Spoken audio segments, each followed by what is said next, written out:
But whenever you're ready to begin, just go ahead and we'll start live streaming. Great. Thanks, Deb. Appreciate it. So everybody's here that needs to be here, I assume. Okay.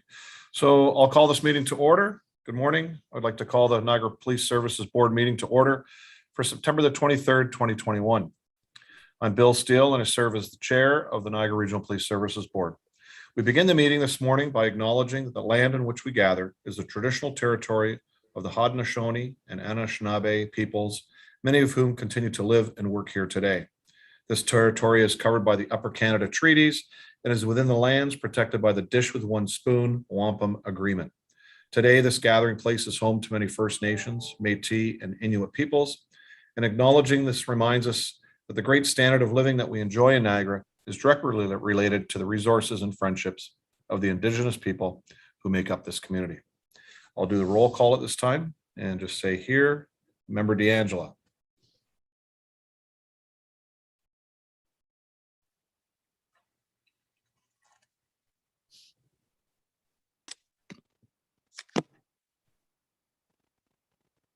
I see Member D'Angelo, but I can't hear him.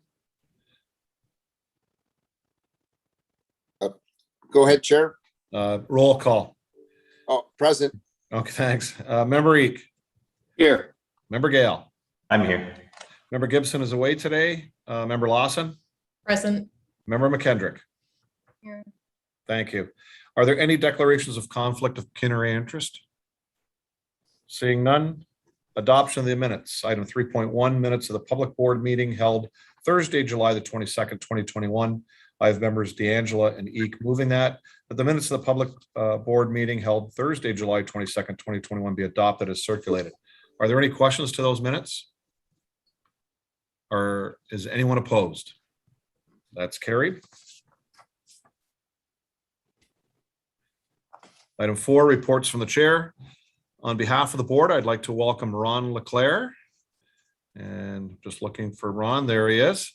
To our meeting. Ron is with the Inspectorate of Policing at the Ministry of the Solicitor General, and he serves as a policing services advisor to police boards in Ontario. Ron joined the Inspectorate of Policing after a 30-year policing career with the Windsor Police Service, retiring at the rank of inspector. On August 1st, 2021, Ron was assigned by the ministry to the Zone 4 police boards, and he's at our meeting today as part of routine visits by policing services advisors to police boards across the province. And we are pleased that he could attend today. Ron, welcome. And do you have anything to add for us today? Good morning. I'm looking forward to working with the board. I think one of the important things to understand is with the Inspectorate of Policing, there is expectation that the advisors will be attending as many of the meetings as possible. So it shouldn't be unusual for you to see me. I see myself as a conduit between the boards and the Inspectorate of Policing. So if you have any information that you want to make sure gets to the IOP, I can make sure that happens.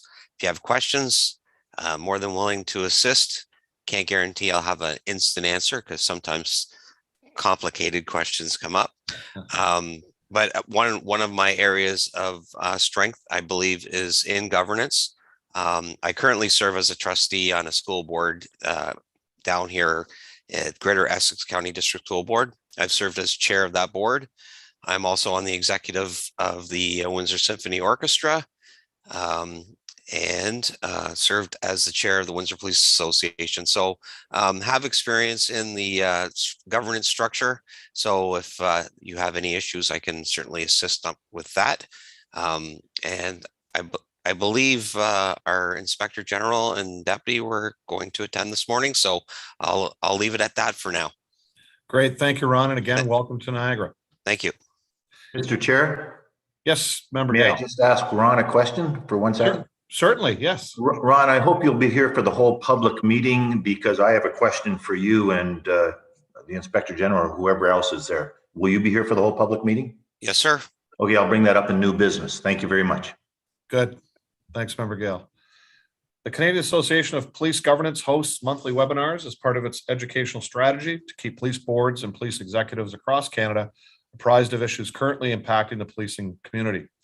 On July 29th, the board attended a webinar by Glenn Christie from Hicks Morley LLP, with a focus on municipal council and police governance. The legal boundaries, guidelines, and ethics was the topic. On August the 26th, the board attended a webinar on tiered policing in Canada, which provided a research-based overview of delivering policing in conjunction with other service providers, such as civilians, private security, and volunteer agencies. On September the 15th, the board attended a virtual roundtable discussion on rural policing in North America that discussed community policing and crime reduction efforts on issues surrounding rural policing. And on September the 20th, the board attended a webinar on aligning the gap in policing to examine how alignment gaps can be addressed in a way that is beneficial for public, the police organization, frontline officers, and those charged with governance. The Canadian Association of Police Governance is hosting its 2021 annual conference virtually from September the 28th to the 30th. This year's theme is entitled Reimagining Community Safety and Wellbeing, Inspiring Change. The program features a strong, diverse group of speakers, including the Federal Minister of Public Safety and Emergency Preparedness, the Privacy Commissioner of Canada, the Inspectorate of Policing, and other leaders in the field of policing and governance. There will be opportunities for meaningful conversation and dialogue and to engage with these experts. All board members have been registered to participate in the conference, and further details will be sent by email. On September the 2nd, the service hosted a swearing-in ceremony to welcome 9 new recruits and 1 currently serving officer who came here from another service. And they were sworn into the Niagara Regional Police Service. Due to the COVID-19 restrictions, the event was not open to the public. However, it was attended virtually by family and friends. On behalf of the board, we extend our congratulations to our newest officers, and may this be the very first step in a great career with the Niagara Regional Police Service. I just want to add, I'm very proud of the 3 ladies that were sworn in from the city of Port Colborne. So the mayor is proud of those guys. Thank you. Sunday, September the 26th marks the date of the annual Canadian Police and Peace Officers Memorial service that honors Canada's fallen officers. Normally, the ceremony would be held in Ottawa on Parliament Hill and attended by police services across Canada. This year, due to the ongoing COVID restrictions placed on the large gatherings, the Niagara Regional Police Service has decided to hold its own ceremony. Board members will attend a small gathering to commemorate those brave men and women who died in the line of duty. The ceremony will be held on Sunday at 11 a.m. at police headquarters. In lieu of the Niagara Region and Police Services Joint Steering Committee meeting that was scheduled for August the 24th, an email update was provided to the committee members. The Joint Committee is scheduled to meet on September the 28th to continue its review of the overall project progress and completion of deficiency work for the 1 district police facility. The next monthly report to the board is anticipated to be issued on October the 21st, which will be the final report closing out the project. On September the 28th at 12 noon, the Public Sector Network will be hosting its 2nd annual Safer Cities virtual event. This event will bring together key government leaders, municipalities, policymakers, law enforcement, and other stakeholders to discuss key strategies for creating and maintaining safe and resilient cities. It will also share best practices on how technology can help build capability and mobilize municipalities to foster community well-being. All board members are registered to attend, and further details will be provided closer to this event. On October the 6th, the Ontario Association of Police Services boards will be holding their Zone 4 quarterly meeting. The meeting will be held from 9 a.m. to 11 a.m. by Zoom, and connection details will be sent closer to the meeting date. Zone 4 consists of a total of 14 police service boards, including municipal and OPP contract boards, our First Nations police governance bodies that are located within the regions of counties of Brant, Haldimand, Halton, Hamilton, Niagara, Norfolk, and Oxford. These quarterly engagements allow boards within a certain geographic area to meet for the purpose of discussing matters related to police governance. Some upcoming PSB meetings.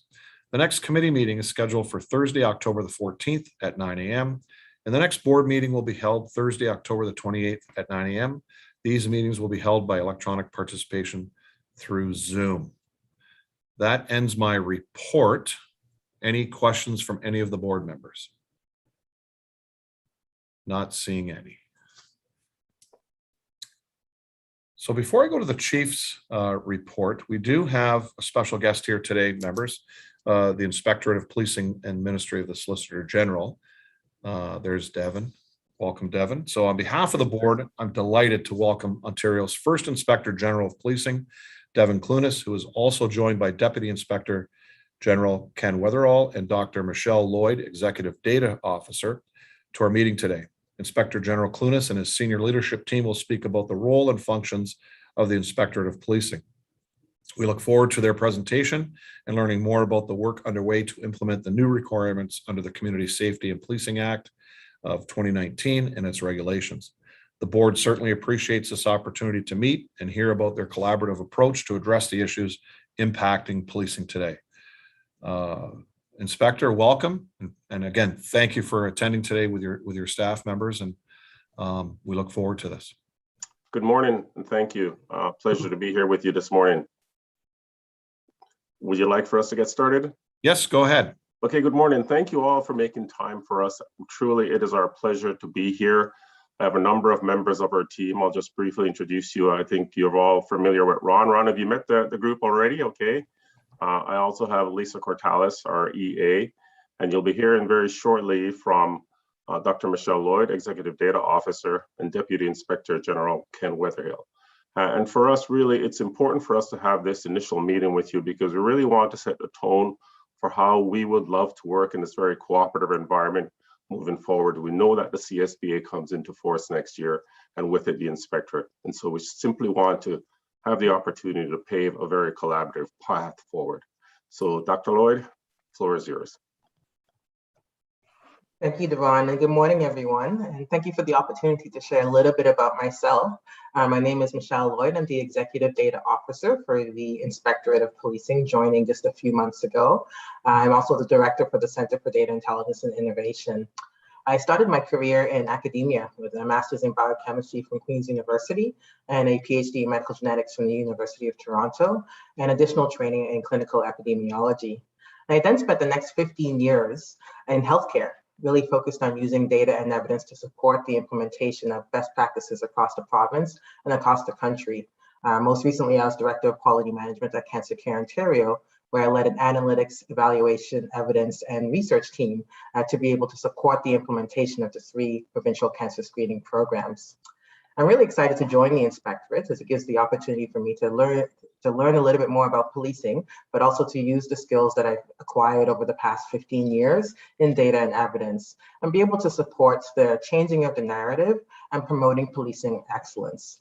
Wanting to support the vision of the Inspectorate to be able to promote public confidence and equity across the province. I'm really looking forward to building that relationship with all of you and working with all of you to be able to identify successes that are happening throughout the province in the smaller services, mid-size and large, to be able to scale and spread those best practices that are happening across the province.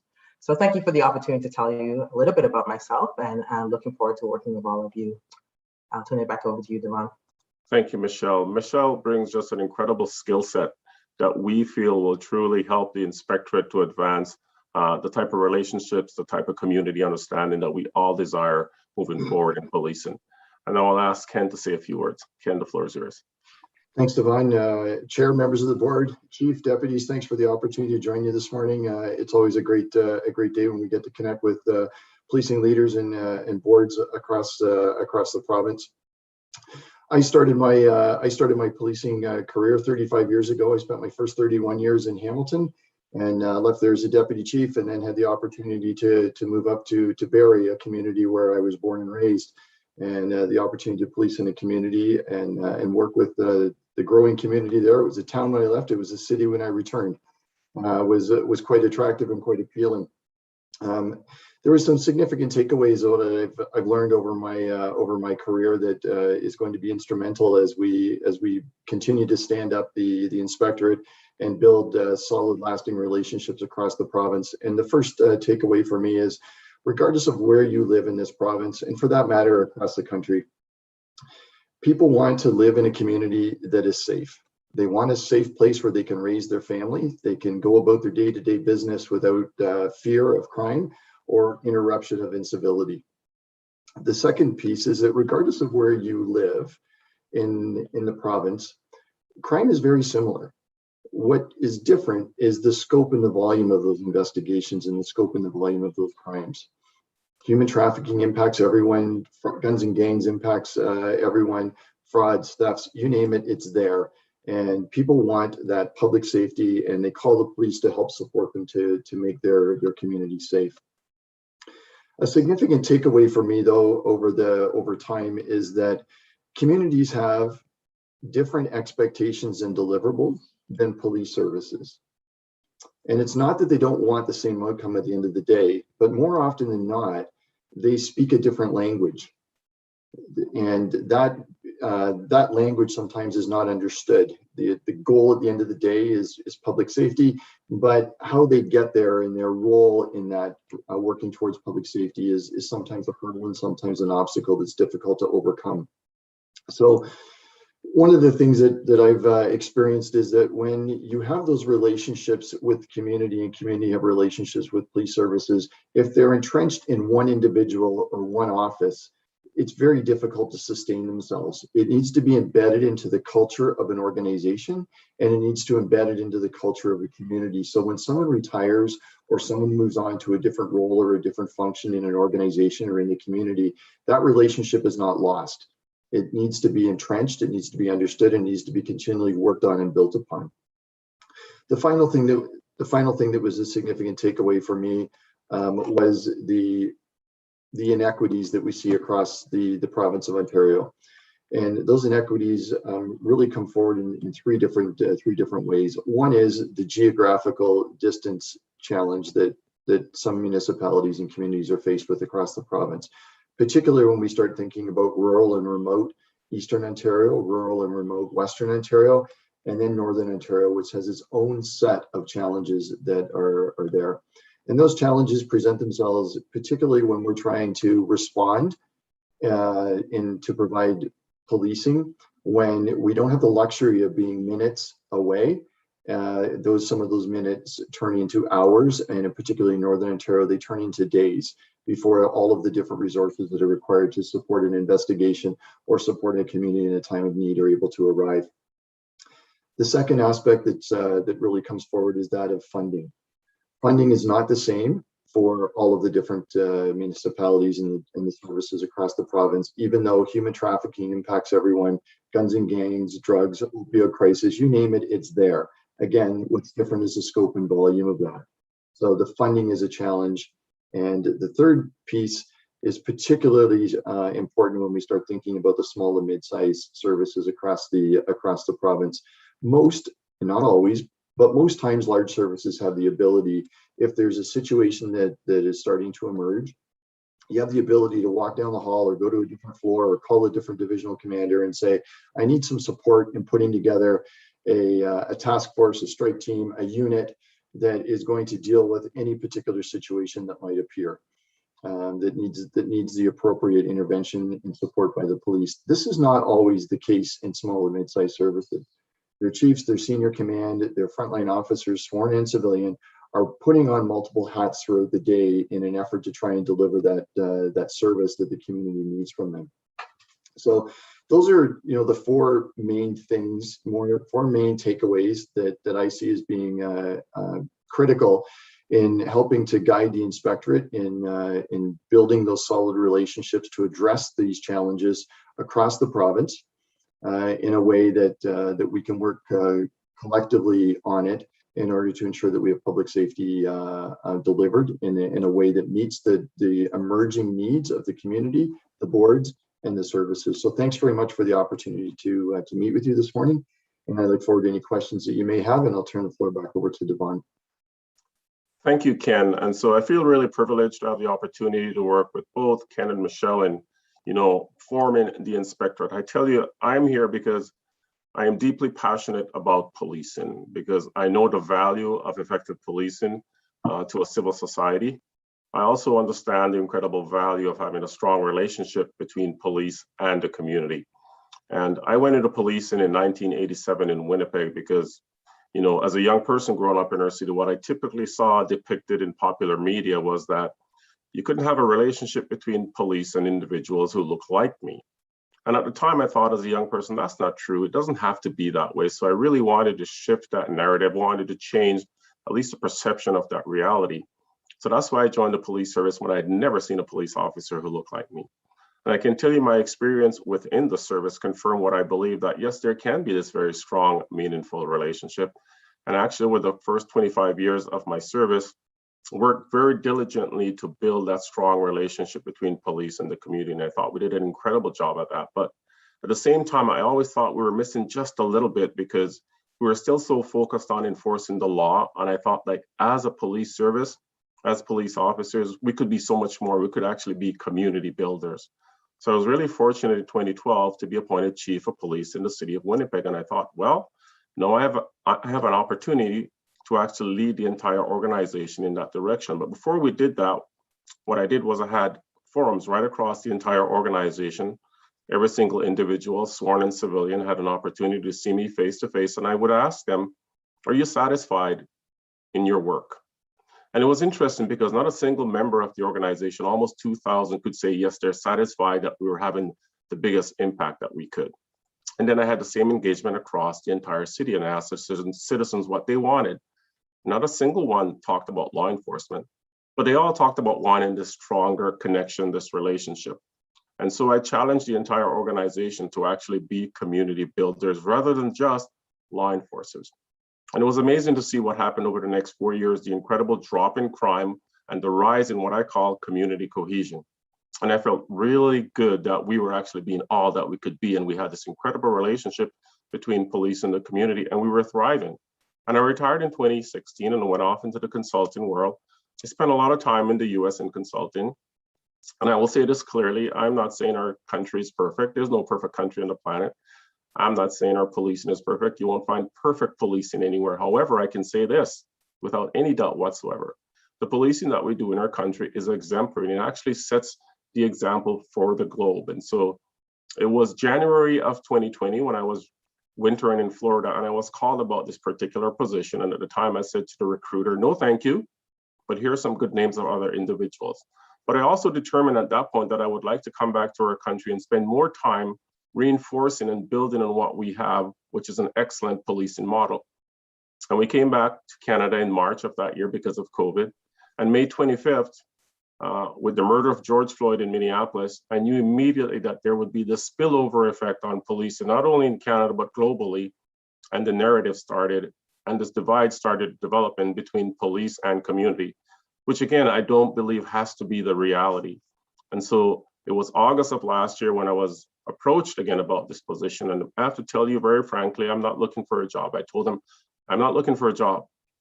If I do this, this will be about a purpose, because I believe intrinsically the value of policing in community to build a strong, healthy, holistic civil society.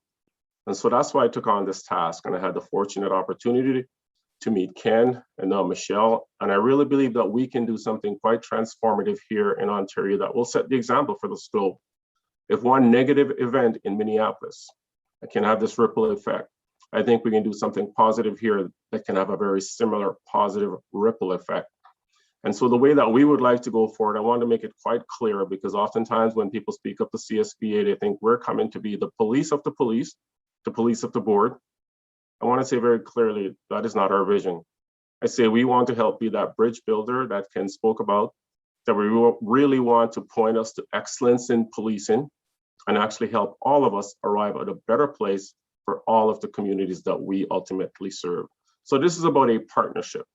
Yes, we won't avoid dealing with the negative issues. We will certainly deal with them very openly, but we'll also highlight the incredible positives that we know for a fact has taken place in Canadian policing. And so that is our desire. It is a partnership working to promote excellence in policing in everything that we do on behalf of our communities.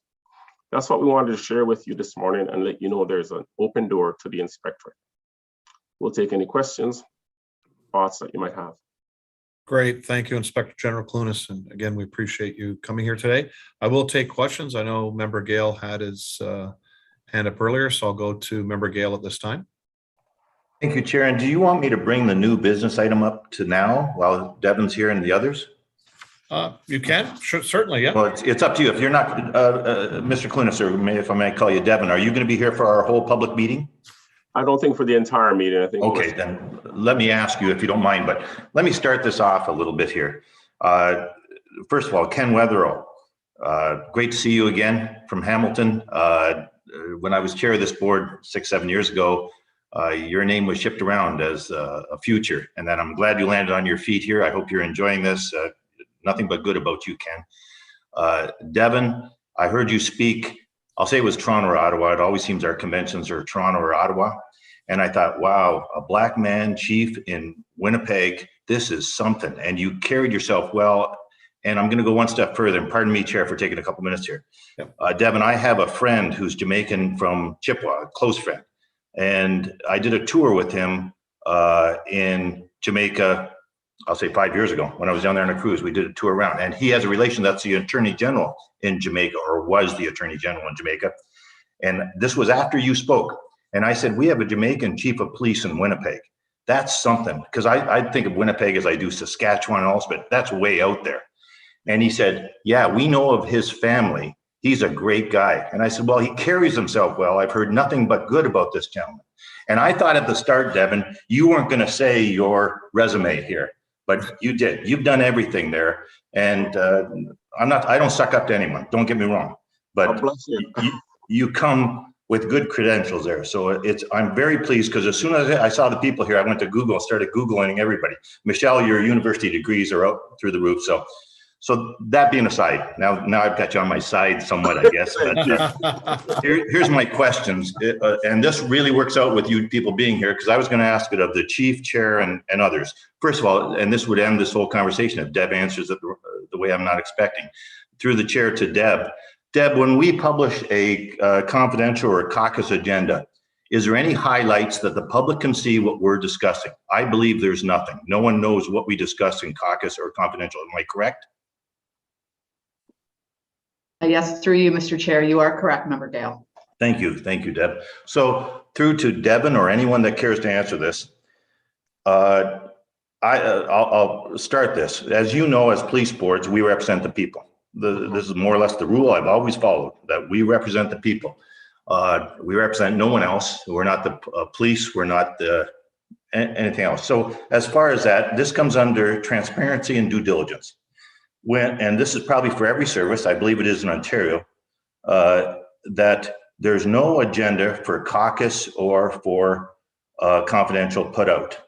And I know from a police standpoint, Devin, you have to understand, I was a police officer 100 years ago, back in the 70s with the Niagara Regional. I left in 1980 and ran an oil company for a long time.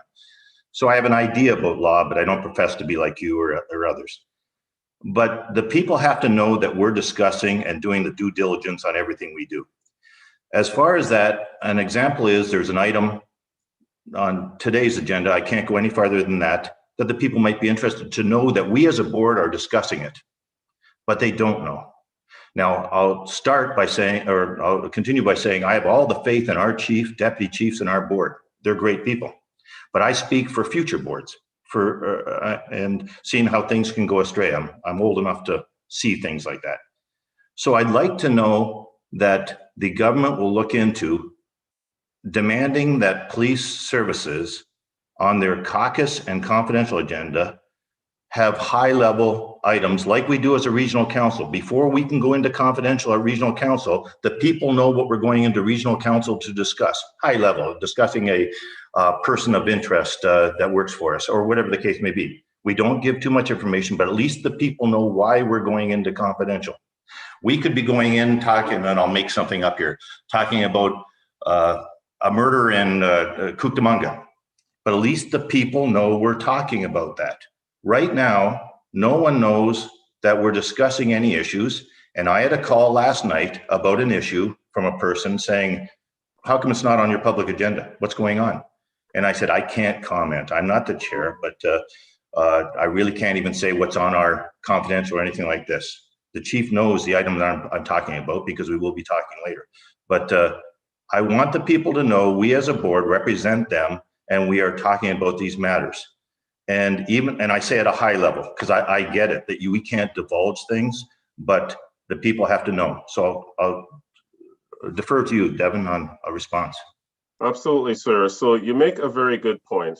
And you heard me in my commentary. I talked about the fact that we ultimately, all of us are here to serve the people. And so if this is a concern for the people and for other boards, then our commitment to you is to work very responsibly, see how can we do that in a very integral way. I can tell you when I first sat in the chief's chair in Winnipeg and major issues would come to me, and I felt that we should be reporting on this, and the immediate answer was no. And so my follow-up would be, why can't we? I think it's important that we tell the people as much as we can, and when we can't, we tell them why we can't.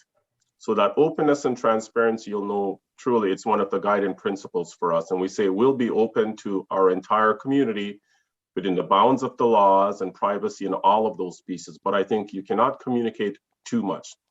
But it's about us sitting around the table collectively and saying, how do we craft this in a way that makes sense for all of us and it serves the public need? That is a transformative approach going forward in terms of policing and communities relationships. That's what we have to do. So I'm in agreement doing it in a very responsible way. So guide me, Devin. How do I pursue this? Because it will fall through the cracks immediately if I don't send you an email or ask our chair to send an email if our board agrees. And naturally, it's a democracy. Absolutely. As I said, our doors are open, and that is why we're having this conversation. So by all means, there can be a follow-up after this. Absolutely. So, okay. So thank you. I see Ron wants to speak. Sorry. Ron Leclerc? Thank you, through the chair. So the new act, when it does come in, is very prescriptive in terms of what meets the criteria for in camera, or as you call it, caucus. So I think there are ways of ensuring that the public is aware that you're discussing an issue that meets that criteria without disclosing.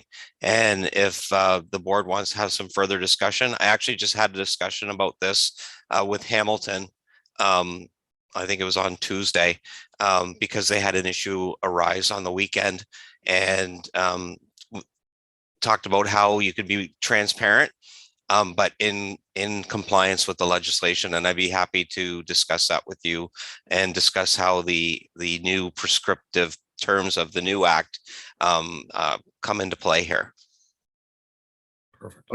Okay, so thank you for that. I'll, if I may get your email, Ron, I won't bother Devin with this, and then I'll follow it up myself with you. If the act is going to consider something like this, I won't waste the time of our board on this, but I just know that a year from now, when I'm not on this board or whatever, I'll be kicking myself for down the way if something happens and we know nothing from the police board down the way. And again, I reiterate, I have all the faith, especially in our chief of police. He brings something forward. His community is number one on this, but I don't know what it's going to be like down the way. And I don't mean next term. I mean 10 years from now. And so if you could consider that, I'd appreciate it. I will ensure you get my email and contact information, all the members of the board. Thank you, Chair. I'm good. Thanks, Member Gale. Thanks, Ron. We'll have, if you can get that to Deb Reed, we'll have Deb distribute that to everyone here, which would be perfect. And then Bob can send that back. But again, Bob, yeah, that's something that could come out of this board. But yeah, after some discussion, perfect. Any questions from any other members? Member D'Angelo. Thank you, Mr. Chair. Just on the point that Member Gale brought up, I know he's looking for transparency in the sense of listing what items we talk about, but I just want to make sure the public is also aware that we've pulled caucus reports and pulled confidential reports afterwards and made them public after our discussions. So hopefully when they're looking at a system of doing that, they also consider that there may be just like a high level, but then those reports then get pulled and then it's brought to the public agenda at a next meeting so that the public is aware of it. Just wanted to make sure that point is reiterated. Okay, thank you. Any further questions? Seeing none, Inspector General Clunas, anything further? No, that is it. As I said, we just really wanted to extend the hand and say our doors are open. So we're here. Great. And we look forward to working with you and everyone in your organization as we move forward. And again, thank you. And thank everyone for attending today and giving us a little bit of information about what everybody does there. Thank you. Great. Thanks. And I'd like to thank Deb for all her work and helping to coordinate and with the logistics for today. So thank you. Thanks, Lisa. We appreciate that. Okay. At this time, I'll have members Gale and member Lawson move that the presentation be received. Anyone opposed? That'll be carried. Thank you. And we are going back to the report from Chief McCullough. Chief? Good morning, Chair. Good morning, board members. Thank you. I don't have any announcements this morning. I'll speak to our 2021 homicide and attempt homicide statistics. During the reporting period of July 21st to September 21st, fortunately, we did not have any homicides or attempted murders. Thus far in 2021, we've had 6 homicides and 2 attempted murders. In 2020, comparatively, we had 5 and 3. In 2019, we had 7 homicides and 2 attempts. 2018, we had 2 homicides and 8 attempts. In 2017, we had 3 and 3. Some information with regards to traffic fatalities and some serious collision statistics for the reporting periods of July and August. Unfortunately, there were 8 fatal motor vehicle collisions and there were 4 life-threatening injury collisions. To date, we have had 18 fatal collisions, which is obviously not trending favorably. In all of 2020, we had 16, comparatively in 19 and 2018, we had 13 fatalities. And in both 2016 and 2017, we had 16 fatalities. So obviously we'll continue to assess and look at the data surrounding the fatalities this date to see if there's any common linkages and determine what, if any, targeted enforcement or education we can do to address the growing trend of fatalities. Some information about the fatalities, and you'll see there's sort of a broad array of different scenarios that have resulted in these collisions. The first one on Monday, July 5th, officers responded to a report of a motor vehicle collision on Canberra Road near Baldwin Road in West Lincoln. Investigation determined that a 26-year-old male was operating his Chevrolet motor vehicle on Canberra Road when he attempted to overtake another vehicle traveling in the same direction. Chevrolet subsequently collided with an oncoming pickup truck that was being operated by a 55-year-old male. 26-year-old male was transported to hospital where he was pronounced deceased.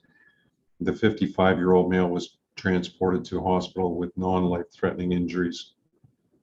Investigation continues by our collision reconstruction unit. The second fatality on July 11th, officers responded to a report of a motor vehicle collision involving a pedestrian on Irvine Road north of Scott Street in Niagara-on-the-Lake. Investigation determined that a 27-year-old male was operating his motor vehicle on Irvine Road when he struck a 41-year-old male pedestrian who had been riding a bicycle with his son when they stopped to attend to a problem with one of the bicycles. The male was transported to where he was ultimately pronounced deceased, and the investigation also continues by our collision reconstruction unit. The third matter on Thursday, July 22nd, officers responded to a report of a motor vehicle collision at the intersection of Prince Charles Drive and Thorold Road in Welland. Investigation determined that a motor vehicle being operated by a 46-year-old female was entering the intersection when it collided with a scooter being operated by an 88-year-old male. The male was transported to a hospital with life-threatening injuries, and unfortunately, he later succumbed to his injuries. And this matter continues to be investigated by the collision reconstruction unit. The fourth matter on Sunday, July the 25th, officers responded to a report of a fail to remain motor vehicle collision on the North Service Road east of Sand Road in Lincoln. Investigation determined that a 51-year-old male was operating his bicycle on the North Service Road when he was struck from behind by a motor vehicle, which then failed to remain at the scene. Male was transported to hospital where he was pronounced deceased. A 37-year-old male from Oshawa was identified as the driver of the motor vehicle and was arrested the following day. He was charged with failing to stop after an accident resulting in death and this matter is now before the courts. The fifth matter, on Saturday, July 31st, officers responded to a report of a motor vehicle collision on Lundy's Lane east of Kaler Road in Niagara Falls. Investigation determined that a 71-year-old female was operating a motor vehicle in a parking lot when she exited onto Lundy's Lane and collided with a motorcycle. 51-year-old male operator of the motorcycle was transported to a local hospital where he was ultimately pronounced deceased. The female driver was also transported to hospital with non-life-threatening injuries, and this incident remains under investigation by the Collision Reconstruction Unit. The sixth incident, on Saturday, August 21st, officers responded to a report of a motor vehicle collision on Regional Road 27 at Green Road North in Wainfleet. Investigation determined that a 60-year-old male was operating his motorcycle on Regional Road 27 with up to 30 other motorcycle riders when the group began to slow down for a turning passenger vehicle. The male then struck another motorcycle in the group that was slowing down, which caused his motorcycle to strike a guardrail. The male was transported to a hospital with life-threatening injuries, and unfortunately the male later succumbed to his injuries, and this matter remains under investigation as well by the Collision Reconstruction Unit. Another incident, on Wednesday, August 25th, officers responded to a report of a single motor vehicle collision on John Street near Sand Road in Lincoln. Investigation determined that a 64-year-old female was operating a motor vehicle on John Street when it left the roadway, striking a large stone and coming to a rest in a line of trees. Female was transported to hospital where she was pronounced deceased, and that cause of collision and the cause of death have not been determined, as this matter remains under investigation by the Collision Reconstruction Unit. In the eighth incident, on Saturday, August the 28th, officers responded to a report of a motor vehicle collision on Concession 7 at Line 6 in Niagara Lake.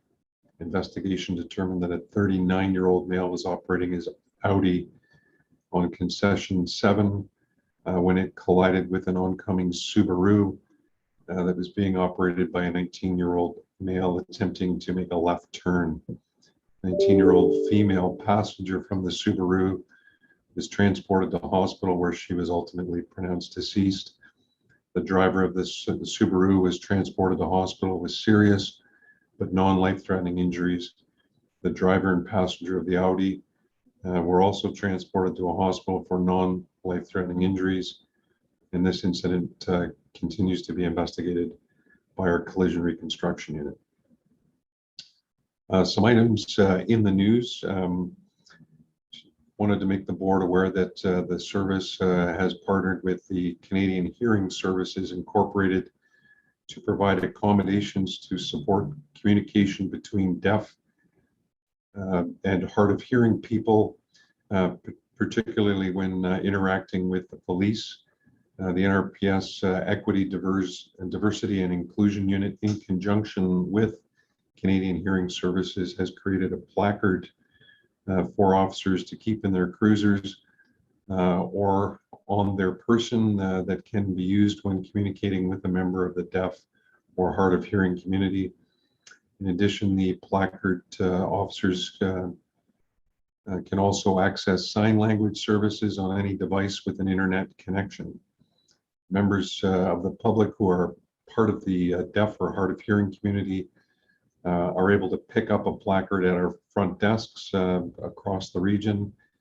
The placards can be provided to the public to keep on them or in their vehicle to advise officers that they are from the deaf and hard of hearing community. These placards can also be printed off from the NRPS website and are available through the Canadian Hearing Services. Just wanted to, again, bring awareness to the fact that this was a discussion that originated out of the Chief of Police Community Inclusion Council, where again, we have a broad cross-section of various equity-seeking groups from across the region who meet on a bi-monthly basis, and it really provides a great platform to receive feedback from our community and quickly implement solutions to address concerns that are brought forward. So a great community engagement piece there. Just wanted to provide an update with regards to the double homicide that occurred earlier this year in Fort Erie. On Thursday, August the 26th, following an extensive investigation, homicide detectives made an arrest in the fatal shootings of 20-year-old Juliana Panunzio and 18-year-old Christine Crooks. Juliana and Christine were both fatally shot at a residence in the town of Fort Erie on Tuesday, January the 19th, 2021. With the assistance of Toronto Police Service, 22-year-old Christopher Lucas of Scarborough has been charged with 2 counts of first-degree murder.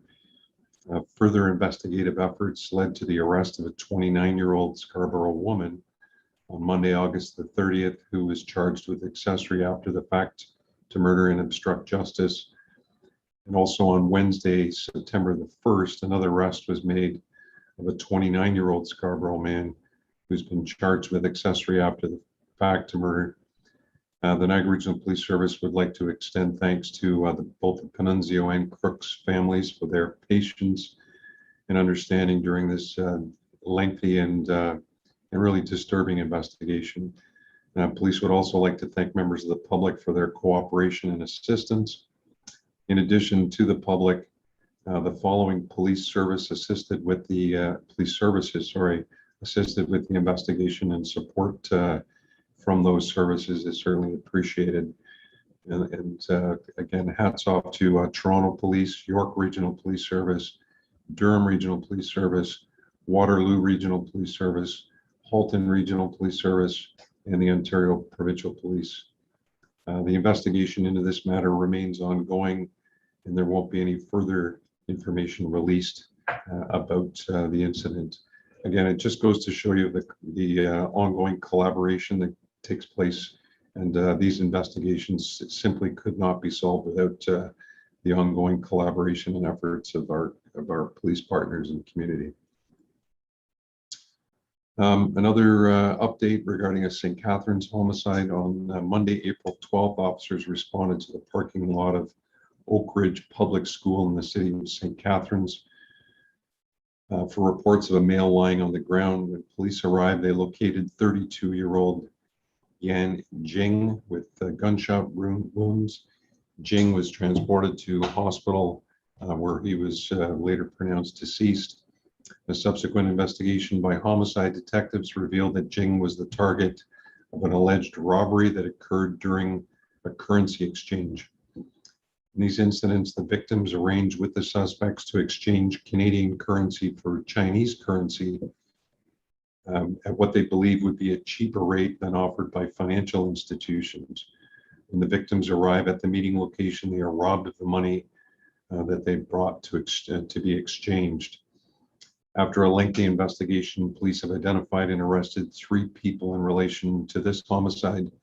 2 suspects, a 20-year-old male and a 22-year-old female, are facing first-degree murder charges, while a 25-year-old male is facing accessory after the fact of murder, as well as breach of probation.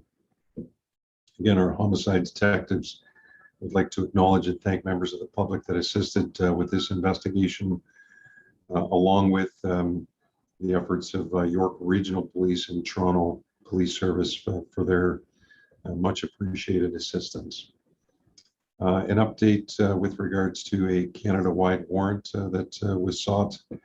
On August 26th, detectives in St. Catharines commenced an investigation in relation to a child custody dispute.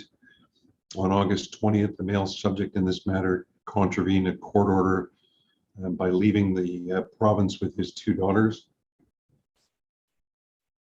As a result, a Canada-wide warrant was issued for a 46-year-old male on charges of disobeying a court order and abduction and contravention of a custody order.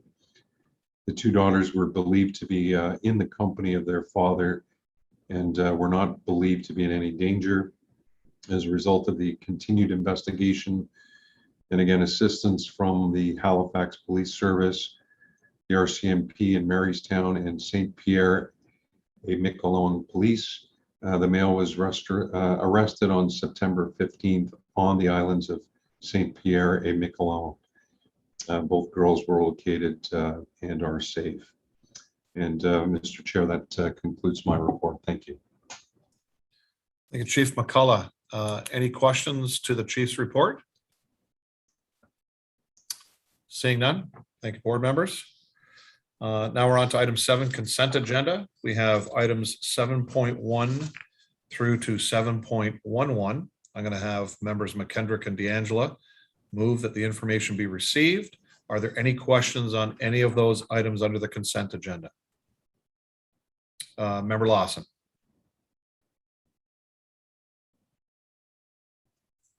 Sorry, I had trouble finding the unmute button.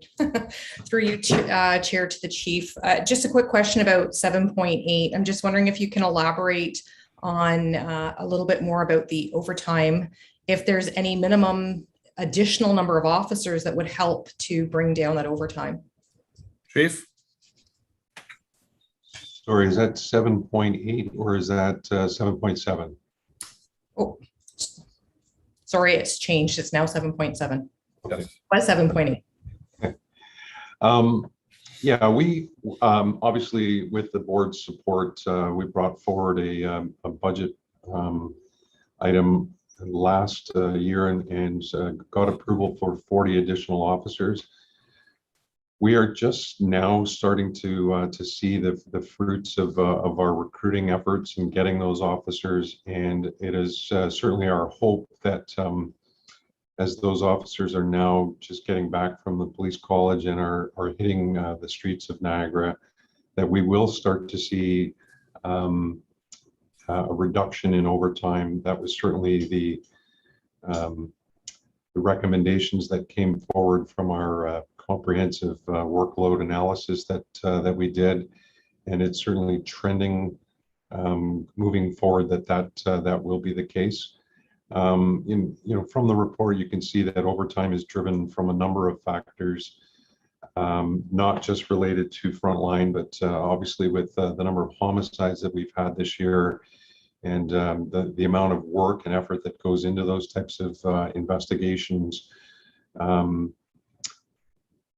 There is a considerable amount of overtime that's incurred as a result of that. But giving you a lot of a response, and I hope I've answered your question. You did. Thank you. Thank you. Any further questions, members? Member D'Angelo. Member Chair, thanks, Chair. Just on the variance report, I'm just looking for the number of it. Looks like 7.6. Yeah, 7.6. The only question I had on there is, I know there's costs related to the COVID pandemic. They're tagged at 4.7. We have savings of 4.2 that the region is going to be giving us the funding for the casino. So there's a net difference of $500,000. It talked about mitigating those costs by normal activities. But my question to that is anything being cut in the normal activities to make up that funding gap? Or is that something we should be asking the region to supply the extra funding up to 4.7, not 4.2? Because I know recently, especially here in Thorold, I've been getting a lot of calls regarding service, especially there's housing issues, and then there's also drug issues. So I'm just hoping that we're not cutting services to mitigate that loss. So maybe the chief can make a few comments on that through you, Chair. Thank you. Chief? Thank you, Member D'Angelo, and through you, Chair. There are no intentions at this time of cutting services, and obviously calls for service continue to be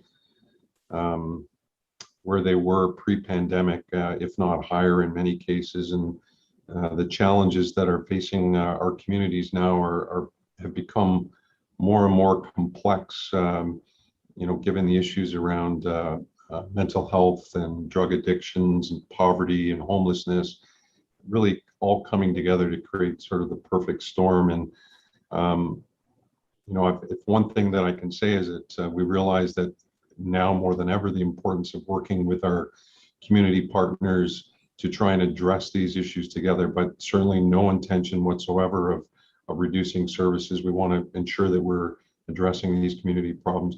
I'll let Ms. Laura Rulo, our finance manager, speak to some of the ongoing discussions that are going on with the region to address some of the costs associated with the pandemic.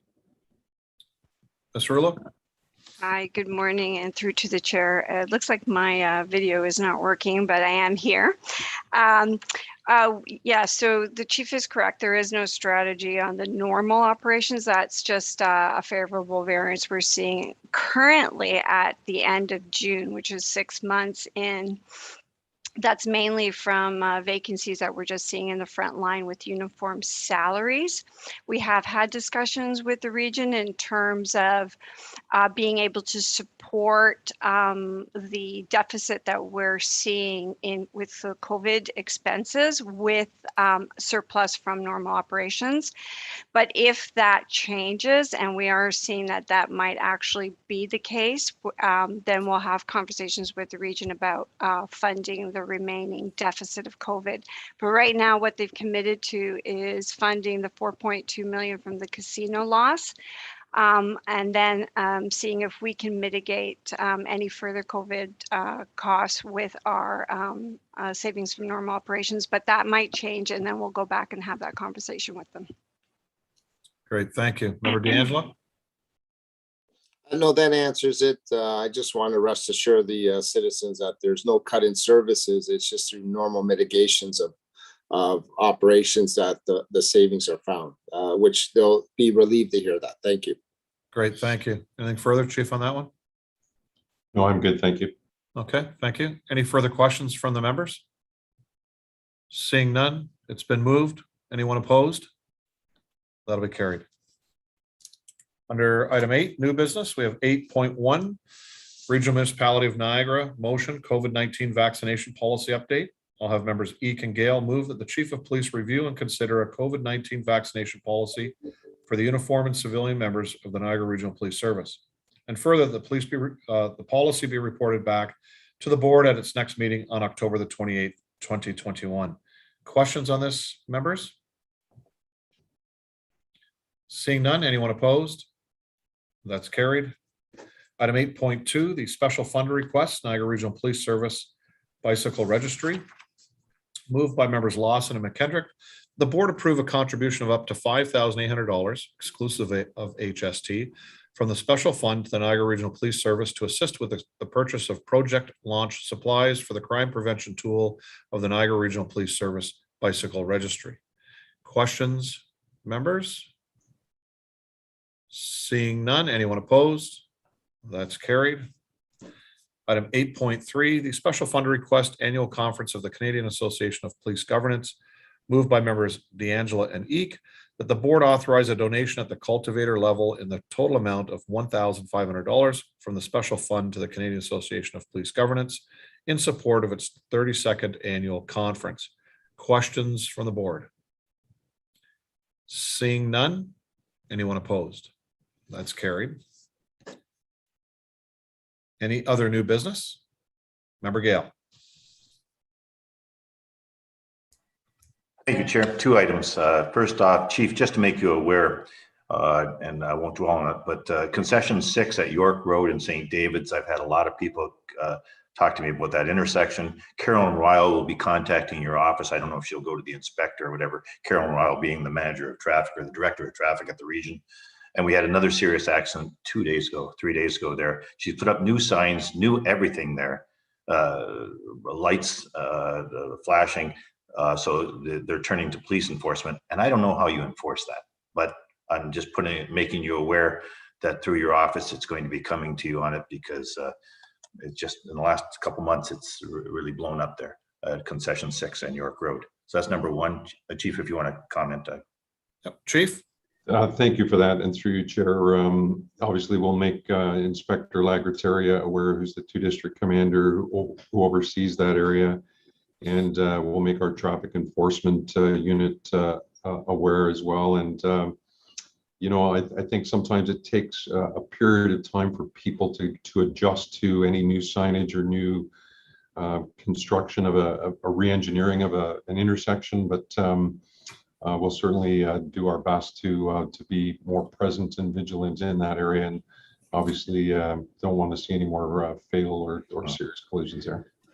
Thank you for that. And is Ron, I see Ron's camera's off. Ron, are you present? Because I'm going to ask you a question if you want. Yeah, you are. Thank you. So Ron, this has to do with funding, and the chief may want to step in on this too. And Deb, did I miss this presentation? I didn't see this presentation coming up. Was it, am I that stupid that I didn't look at this 5 days ago and see the presentation there? Or did you just put this up a couple days ago? Make me feel good. The presentation from the inspector to policing? Yeah. Yes, it was on the agenda.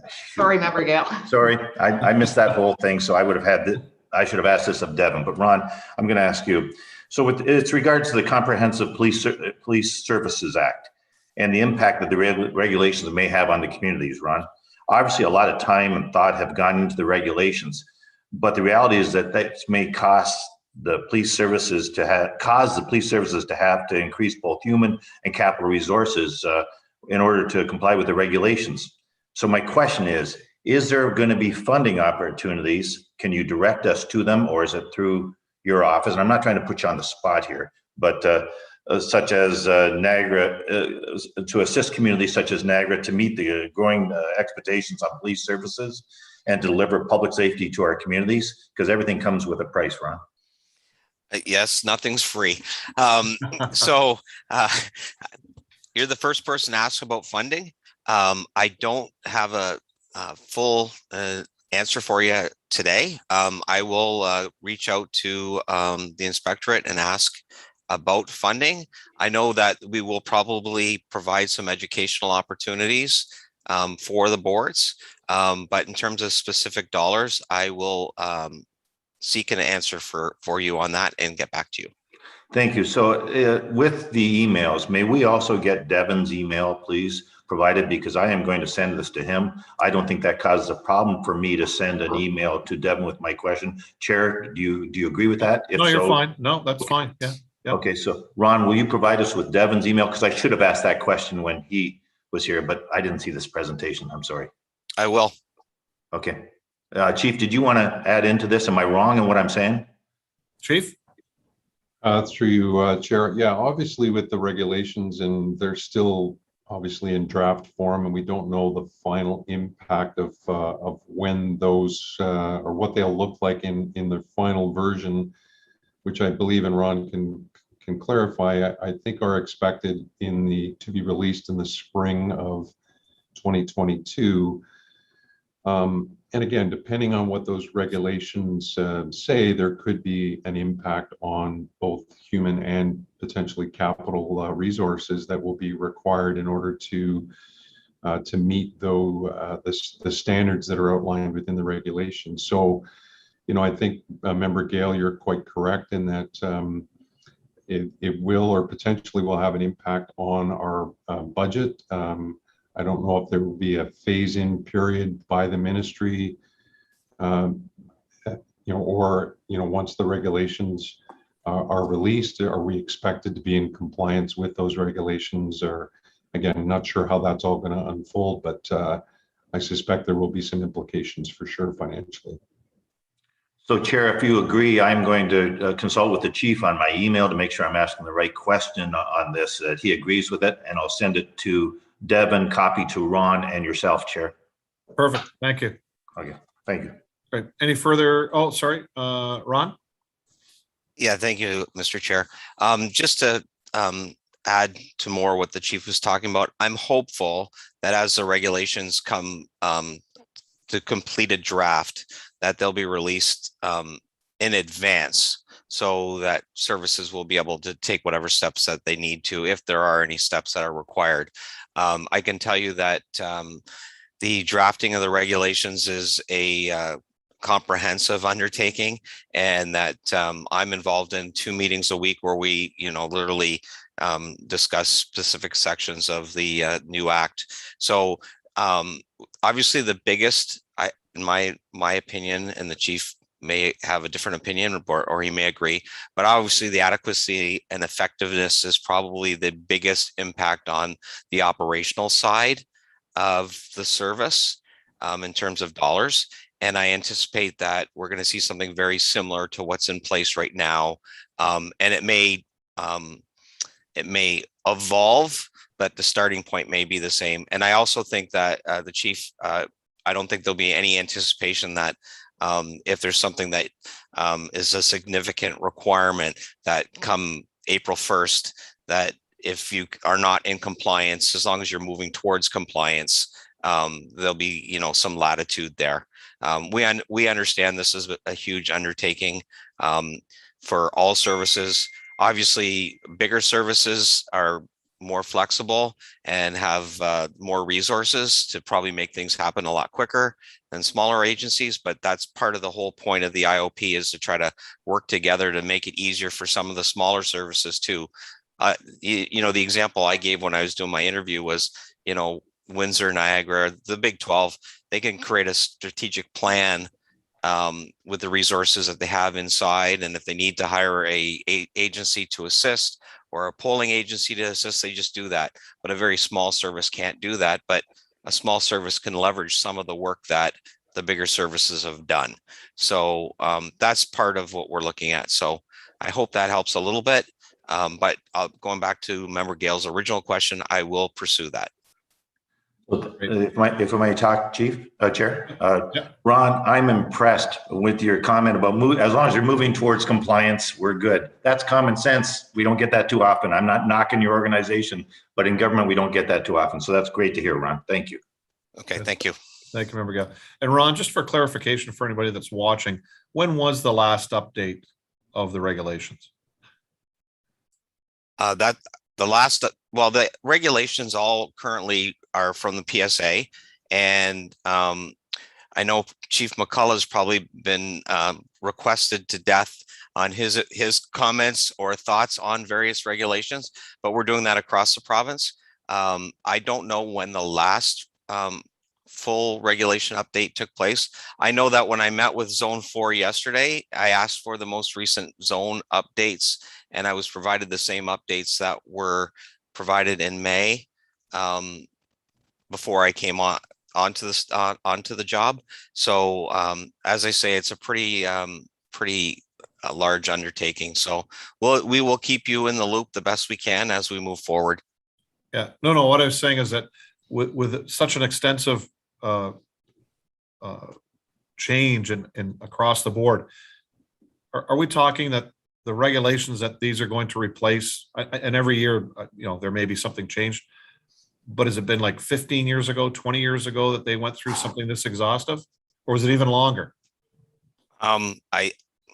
So I did 30 years, and the Police Services Act came in sometime during the 30 years. I don't remember the exact year when the Police Services Act, as it sits today, came into place. But one of the interesting dynamics is in between the Police Services Act and this new Community Safety Policing Act, there was an attempt to change the act in between, but then government changed. So some of the work that was underway got set aside and had to start again. So that's part of the monumental challenges here. So yeah. So it's been a while. It's kind of like trying to fly an airplane while you're building it at the same time. Kind of like dealing with COVID, learning as you go and trying to make sure you get everything right. Yeah, that's right. So thank you. Any further new business? Seeing none, there are no in-camera reports to be brought forward today. So at this time, I'm going to adjourn the meeting. It is 10:09. Let's take a 10-minute break. We'll meet back here at 10:20 for our next meeting. Thank you.